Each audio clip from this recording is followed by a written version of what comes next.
Hey everyone, and welcome back to my channel. If you are new here, my name is Kate and I am the founder of 2 digital magazines with views in the millions, and I share helpful tips here on my channel for those of you who are looking to start a magazine too. If you want to hear a little more about my story and how I started not 1 but 2 successful digital magazines, then be sure to check out this video where I give you all the details from how I started to where I am now. In today's video, we're going to talk about the 5 things you need to start a magazine.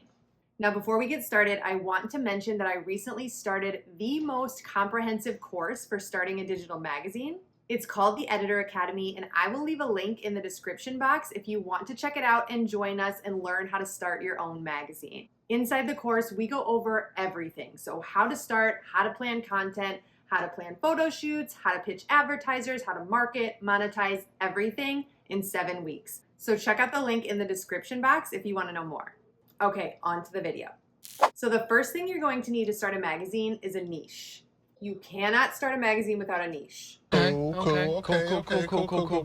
You'll want to choose a niche that is something you're passionate about, something you have experience or expertise in, or something that is filling a void in the market. Maybe you love to cook or bake, so a food magazine might be a great idea. Maybe you're super tech savvy, so a tech magazine might be a good idea. Maybe you've noticed that there is not a magazine on a certain topic or for a certain audience and you want to start one. That's what I did. Choose a passion, choose an interest, your own personal expertise, or a void filler. You want to think long-term and something that you'll be able to create content on over and over and over again. So remember to keep in mind you don't want this to be something you're going to get sick of in a few months. When I started my magazines, I first chose a parenting magazine. But I chose a parenting magazine because it was filling a void in the market. Spoiler alert, it all worked out because that magazine now has over 9 million views and a 6-figure subscriber list. Whoa! My next magazine was a wedding magazine. I was newly engaged at the time and I wanted to take all of the wedding inspiration that I wanted to see when planning my own wedding and put it into a magazine, and so I did. That magazine also worked out because that has over 4 million views. Wait, what? The next thing you're going to need to start a magazine is a name. If you're going to start a magazine, you need something to call it. What? You make it painful. So I have a fun exercise for you to do to come up with some potential names for your magazine. Get out a piece of paper and a pen or even the Notes app on your phone. So with your niche in mind, you're going to sit down for the next 5 minutes. I want you to set a timer and write down every single word that you associate with that niche. Don't edit anything yet, just write it all out. Any word that you associate with that niche, put it in your Notes app or write it down. So for instance, if your niche is photography, you're going to write down words like lens, aperture, camera, snapshot. You get where I'm going. So set your timer for 5 minutes. Let's go.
Okay, once you're done, I want you to start to edit that list.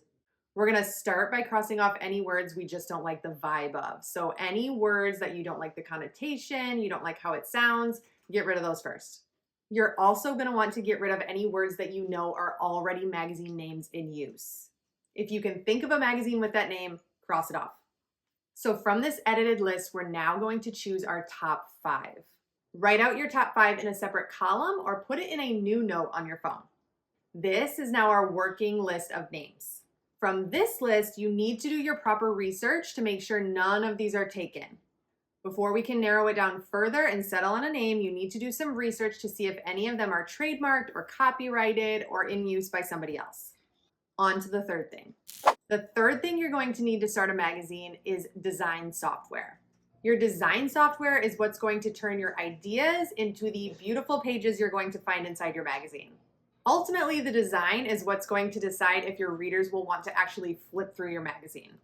So there are 2 main design softwares that you will likely use to start your magazine, and those are Adobe InDesign and Canva. Now, Canva is pretty limited in its ability to design magazines, especially 2-page spreads, so my pick will always be Adobe InDesign. It's what I use for my magazines, and it's what I've been using since day 1 when I downloaded a free trial of it in college, and the rest is history. Now, if you find yourself saying, hey, Kate, I don't know how to design a magazine, I'm not a graphic designer, I have news for you. I have in-depth video tutorials inside the Editor Academy where I show you exactly how to design magazine covers, magazine articles, mood boards, and collages in both InDesign and Canva. There is a reason it's the most comprehensive course for starting a digital magazine, and that's because I give you every single step to take you from 0 to finishing your first issue. Moving on. The next thing you're going to need to start a magazine is a content planning tool. Before you can begin to contact anyone for interviews, plan features, you need to map out your issue, and it starts with a content planning tool. I personally use Google Docs for my content planning tool, and I use the same spreadsheet every time I go to plan a new issue. I set up this spreadsheet a long time ago. I've used it for every issue for my magazines, and I just drop in my content ideas into the spreadsheet and get to work on contacting people and making those features happen. Inside the Editor Academy, I give you this exact spreadsheet for planning the content for your issues. I tell you how to contact people for interviews. I even give you the exact email scripts that I use so you know exactly what to say. Oh my God. So if you want those, again, go ahead and check out the link in the description box to learn more about the Editor Academy and everything that you can find inside. On to the last thing. The 5th and final thing you'll need to start a magazine is a publishing platform. Your publishing platform is what's going to turn your magazine document into a fully functioning interactive magazine that your readers will be flipping through, clicking through, and hopefully subscribing to. There are several publishing platforms that you can use, some of them free, some of them paid. Some publishing platforms that you can consider are Issuu, Flipping Book, Flipsnack, Magloft, even Canva with some apps like Hazine. I have always used Issuu for my magazines, and I find it to be very user-friendly and visually appealing for my readers. It's super easy to add links, access the analytics, and even sell your magazines if that's what you choose to do. So if you're thinking about starting a magazine, this list is a great place to start the planning process. And if you need someone who's been there before to personally walk you through this journey from A to Z, from how to show up online as a magazine to creating a website, an email list, finding readers, even monetizing your magazine, that's why I'm here. Check out the link in the description box for your personal invite into the Editor Academy, which is the most comprehensive course for starting a magazine, and will give you everything you need to know to get your magazine up and running. So if you got value from this video, I would love for you to like and subscribe, and I will see you in the next one. Bye, guys.